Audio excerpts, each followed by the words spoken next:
Good morning, Rabotai. Welcome to breakfast and the class from Cartagena.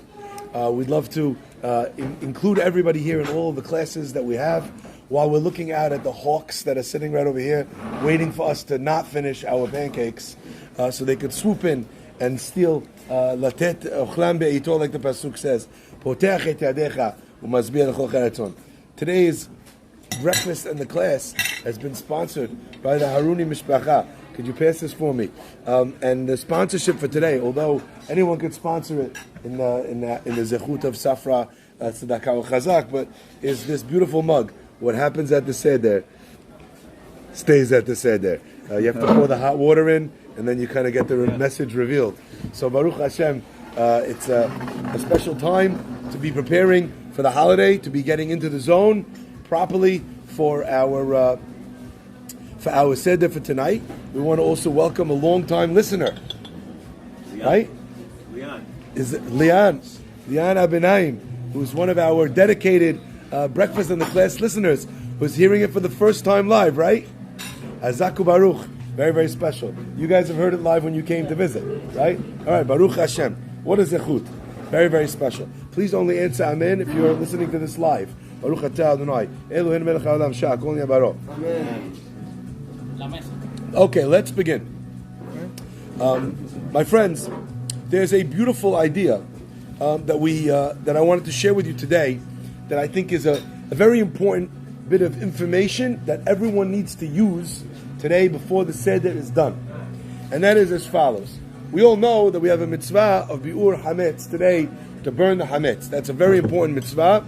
And of course, everyone will do it hopefully in the right time. I think already in New York, it's almost the Zman to burn the Chametz. We have a little bit more time. Over here, we're an hour behind. So my friends, the mitzvah of burning the Chametz is not only something which relates to the burning of the physical bread, pretzels, cakes, cookies, but also, as Al Chachamim tell us, it relates to a much deeper principle that is true. Now, let me explain how this works. The Maharal writes about this extensively, that when we notice patterns in mitzvot, those patterns in mitzvot are actually indicative of a reality in the physical world. And the mitzvot are there in a certain way to be able to help us plug directly in to the thing that we need and the influence we're trying to have in the world at large. That to me says a tremendous lesson. It illustrates to me what we say every day in the tefillah, halichot olam lo. That when a person follows the halachot, they learn the halachot, they do those halachot, olam lo, the whole world bends itself around what this person needs. That's why we say also in the same ma'amar in the tefillah, al tikre banaich ela bonaich, that talmidei chachamim marbim shalom ba'olam. Most people think that what this means is talmidei chachamim go around and they say, don't have a fight with that one, don't fight with this one, they're marbim shalom ba'olam. But now we understand the much deeper concept of what's being taught to us. When a person is a Talmid Chacham, they learn Torah, they teach Torah, they fulfill the mitzvot, they are literally bonaich, they build the world. And by building the world in the Torah way, what happens? Even without addressing a specific fight, you inherently, you build a world of shalom. Let's say as an example, you have two people who were raised in a capitalist society that everything is about the money and about the product and the stuff and the vacations. If that's what the whole world is about for you, you're guaranteed to be a person that's going to be a person that's fighting. Why? Because your highest value is what you could take. So therefore, when someone else is standing in the way of what I could take, I hate that person. So Talmidei Chachamim, by definition, are marbim shalom ba'olam, even if they never solve a single fight, because they create the environment within which shalom can flourish and shalom can exist. My friends, that's what the Torah is supposed to be. The pasuk tells us, Dirachea darche noam. The ways of the Torah are ways of pleasantness. V'chol netivotea, and all of its paths, shalom. Again, this idea doesn't mean that the Torah says you have to do shalom here, you have to do shalom here, you have to do shalom here. Of course, although that is true, it's much more profound than that. When you learn Kaved avicha ve'et imecha, right? Then you have shalom, because you don't fight with your parents. And parents don't fight with their children. Why? Because they understand that they need to be above that. They need to be a role model. So that's the idea of kol netivotea shalom. Since the ways of Torah are by definition unpleasant, the outcome of that is v'chol netivotea shalom. So my friends, when we look at the biur chametz, we have to understand that something incredible is either happening or about to happen. And it doesn't end with the burning of the chametz. This idea is expressed by many great Talmidei Chachamim, that the power of this day, you know what it is? It's destroying the enemies of Am Yisrael. It's wiping out chametz. This idea is also why, as we mentioned last night, Mordechai Yehudi goes to Esther HaMalkah and he says, today is Erev Pesach. You need to go to Achashverosh right now. And if you don't go, ba'et hazot, in this time, umi yodea, im la'et kazot igat la'malchut, revach v'atzara ya'amod la'yudim. That's et hazot. Today, my friends, is an incredibly powerful day when it comes to getting rid of mazikim, of those that damage, of forces of evil, of negative things. Let me share with you something. When a person prays for refuah shlema, how do you pray for refuah shlema for someone to get better? Anyone know? What do you say? The guy's name, woman's name. You say Yishav refuah shlema. Today's class is being done as refuah shlema for Chana Batzima Fega and Chaim Rafael Ben Farida. But this morning, when I prayed for all those that are unwell in the community, I didn't pray to God. I didn't say, God, heal them. I didn't say that. What I said to God is, in every person's body who's not well, there's something that is existing in their body, which is a negative thing, which is destroying them, which is hurting them, which is poisoning them. HaKadosh Baruch Hu, take this thing, which is harming the Jew, and get rid of it. That is the concept of Erev Pesach, of Biur Chametz. Last night, when I sat with my kids, and we made the Kal Hamirah, and you should do this as well if you're going to go burn after this.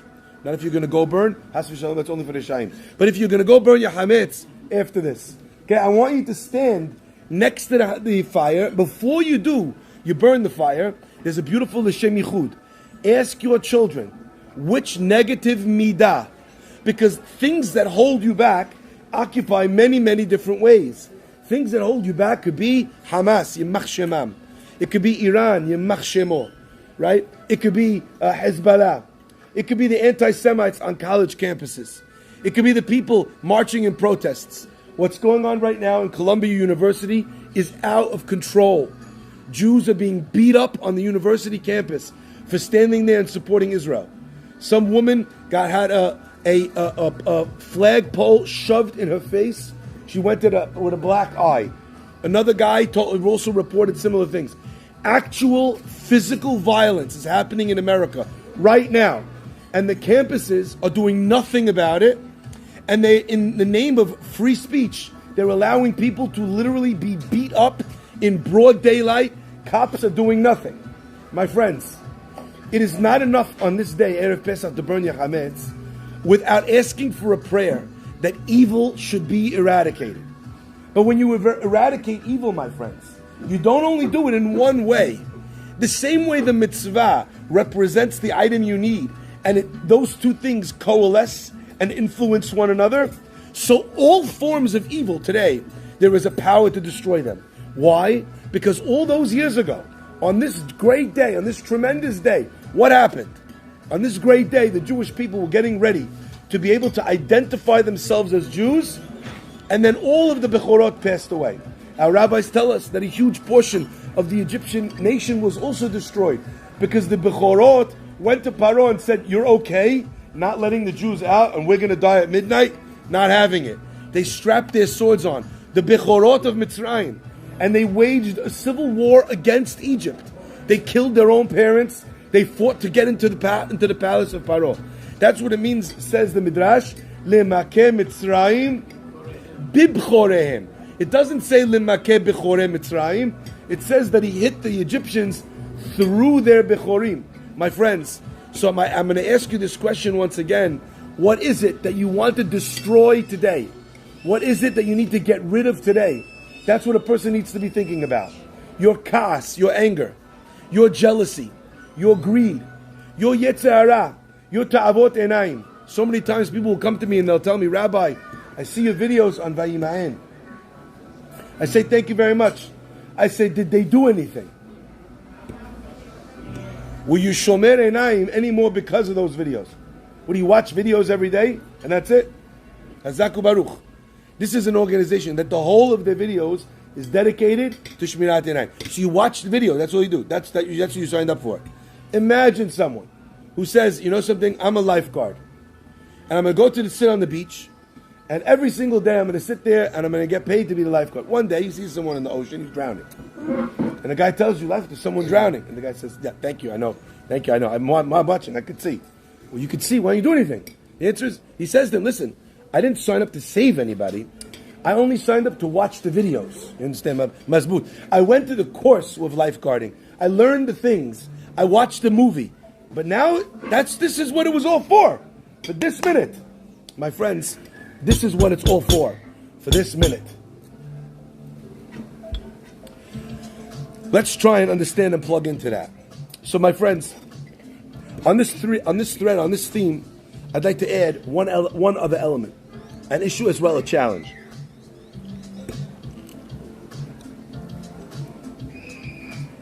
How rabbis tell us, when we talk about this idea of being able to destroy the evil, oftentimes, when we think of this evil, how do we look at evil? We look at evil as averot, terrible things that a person could do.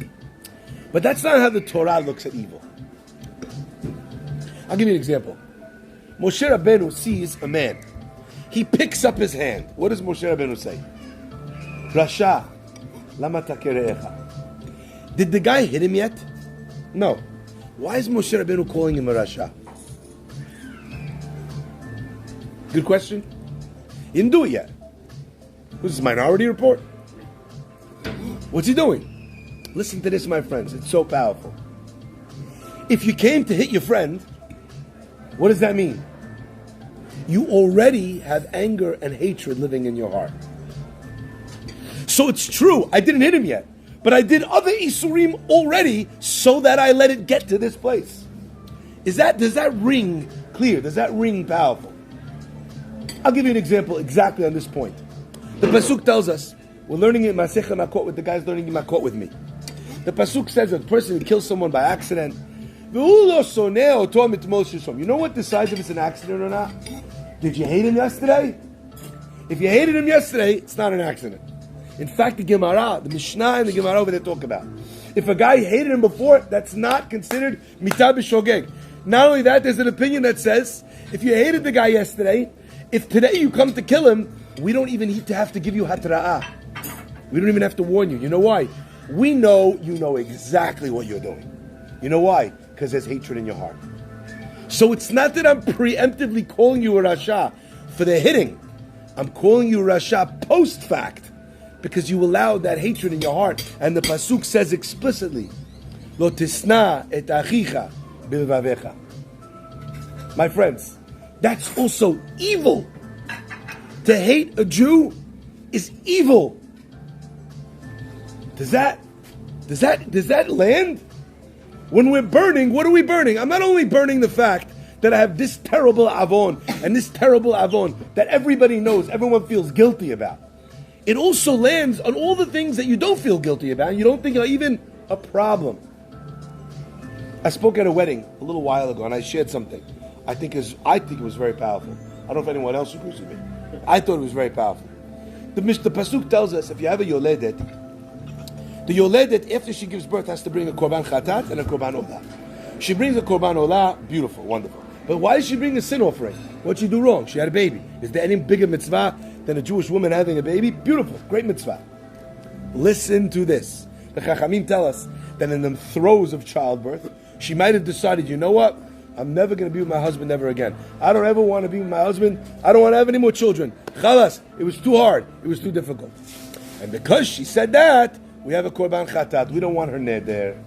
Everyone asks the same question. Since when is the solution to a neder bringing a korban chatat? The solution to a neder is hatarat nedarim.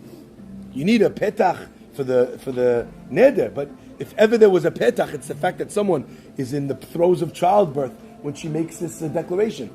Listen, my friends, that's not the korban chatat.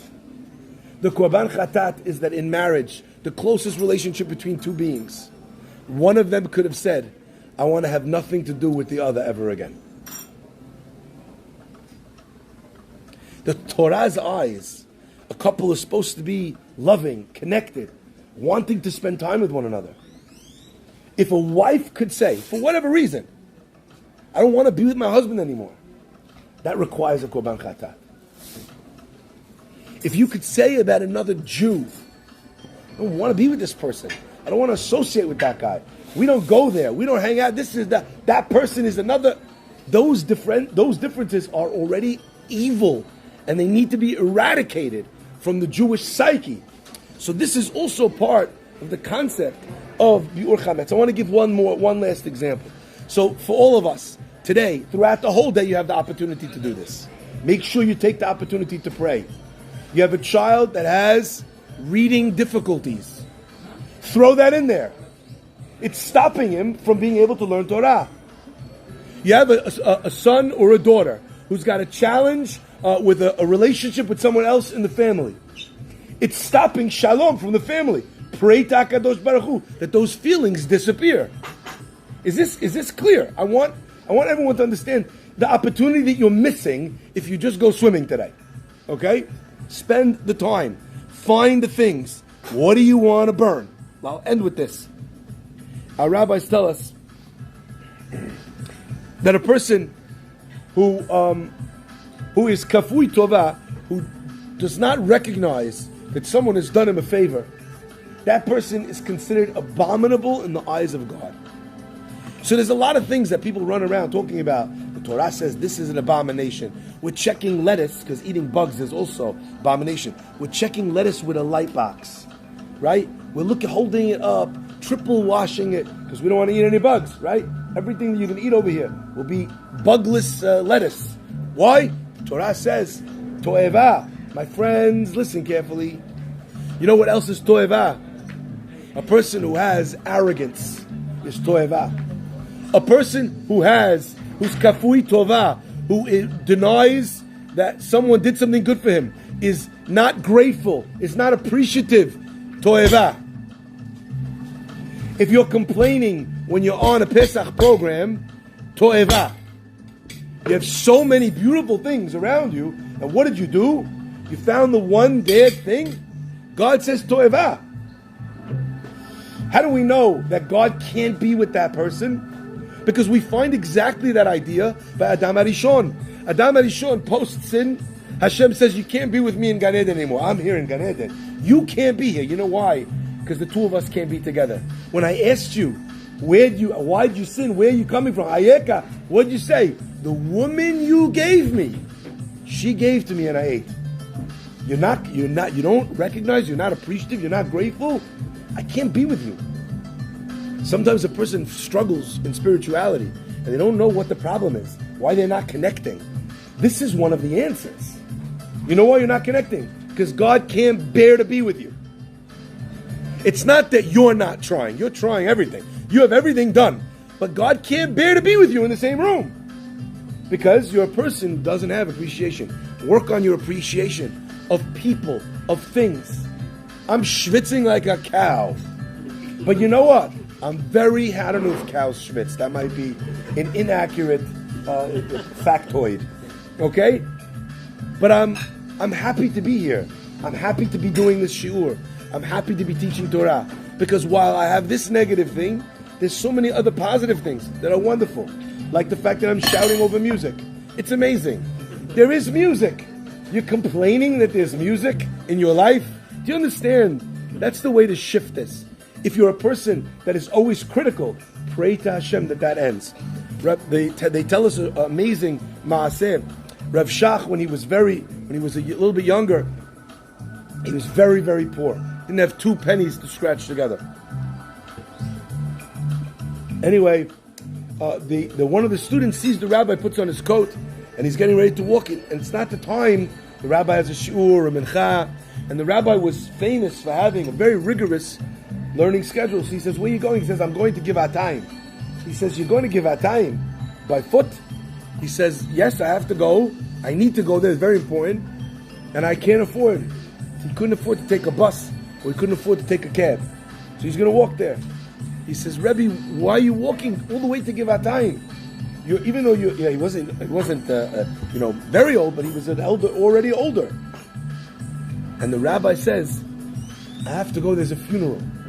He says, a funeral? Whose funeral? He's thinking, must be one of the great Gedolim, the Rav Shach is going to his funeral. He says, it's someone, this guy's name. He says, I never heard of him. Who is he? He says, he's a fellow, I used to know back in the old country. He says, oh, that you guys were friends? He says, no, I haven't seen him in whatever it was, 50 years. He says, there's a guy from the old country. You haven't seen him in 50 years. I never heard you mention him once. I'm your student. I know who you know. I know who you hang out with. And you're going to his funeral all the way to give Atayim by foot? He says, when we were young, we were learning together in the yeshiva, I think he's in Kovno. And he says, and every night, the way it worked back then is the yeshivot didn't have food. The students didn't have food, didn't have money. They weren't going. It wasn't like now. You go to Israel for a year or two, and you're swiping your father's card all the time in Burger's Bar. You're going over here. Baruch Hashem. There's a fire of Torah, and the card itself is also on fire, right? Sometimes you have to put it out for a few minutes. Okay, they're swiping and swiping and swiping. Shtabach Shemo. Okay, back then the yeshiva students didn't have food to eat. They didn't have bread. The yeshiva couldn't afford either, so what did they do? They had something called in Yiddish Essen Teg, meaning eating days. That on Sunday, there will be some guy, he would say, you can come and eat by me with my family. And they would provide a little bit of extra food for the yeshiva boy. He would come, he would eat, he would go back to the yeshiva, that would be his food. Some yeshivot, they had a certain amount of days, they didn't have enough for every boy to eat every day. So the boys would take turns eating once in 2 days.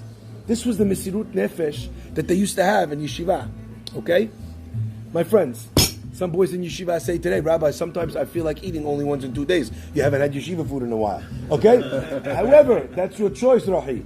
Right? You're eating. I remember when I was in yeshiva, I had a small allowance from my parents. We were not a wealthy family growing up. I had a small allowance.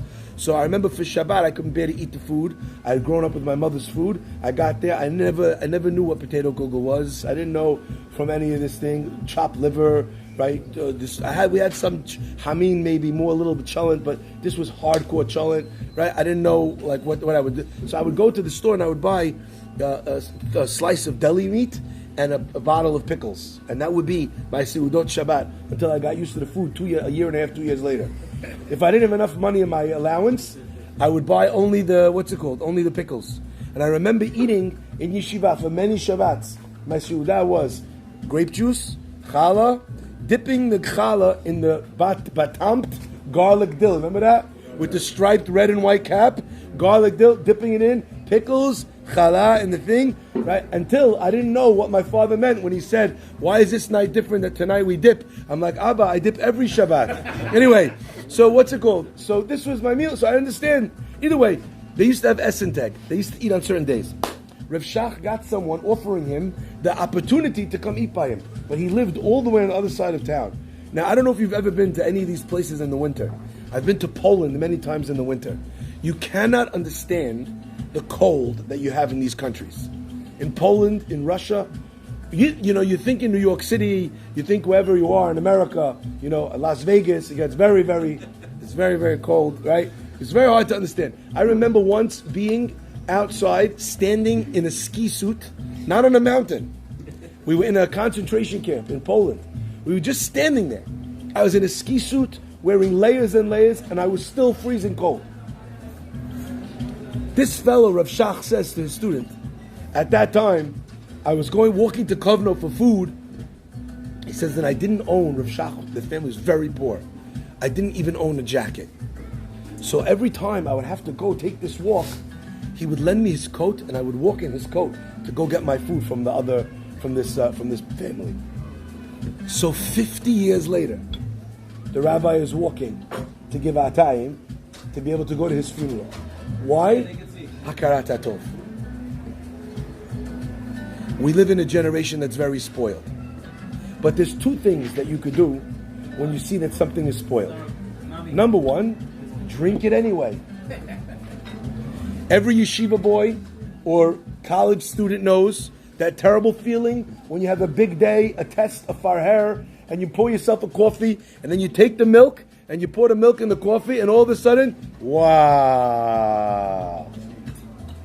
Floating up to the top, beautiful pieces. Wow, look, there's pieces in there already. See Hashem, Baruch Omer Ve'oseh. There's pieces floating in the coffee, and you have to make a decision. And what's your decision? How much do you need this coffee? So I remember sometimes doing this. you know, taking out the pieces and drinking it anyway. But if you have a choice, is there any person here that would drink a coffee with spoiled milk? That's only a little spoiled. Is there anyone here that would drink a cup of spoiled milk? We should not accept spoiled children. I don't mean we shouldn't accept them as children. You have to love your children always. What I mean is that's not something that we should accept as a reality. We have to change that reality. Today is the day when you burn the negative influence. And you say to HaKadosh Baruch Hu, for my kid, for myself, for my wife, for my husband. A child should say for themselves, I'm always complaining, I'm always kvetching. I don't want that midah. Hashem, take it away from me. Burn it. Liv til v'leheve ke'afra da'ara. Let it be bater. May Hashem bless us to be able to get rid of all the things that we can. And just like the mitzvah b'dikat chametz is ad makom sheyado magat, until you could reach. It is only your job to take care of the things that you could reach, but it's also your job to call in the police and the fire department when there's something that you can't reach. So today is the day to call in the fire department and ask Borei Olam to take care of those things. Baruch Hanei Le'olam. Amen ve'amen. Rabbi Chananya ben Akasha Omer Tzak.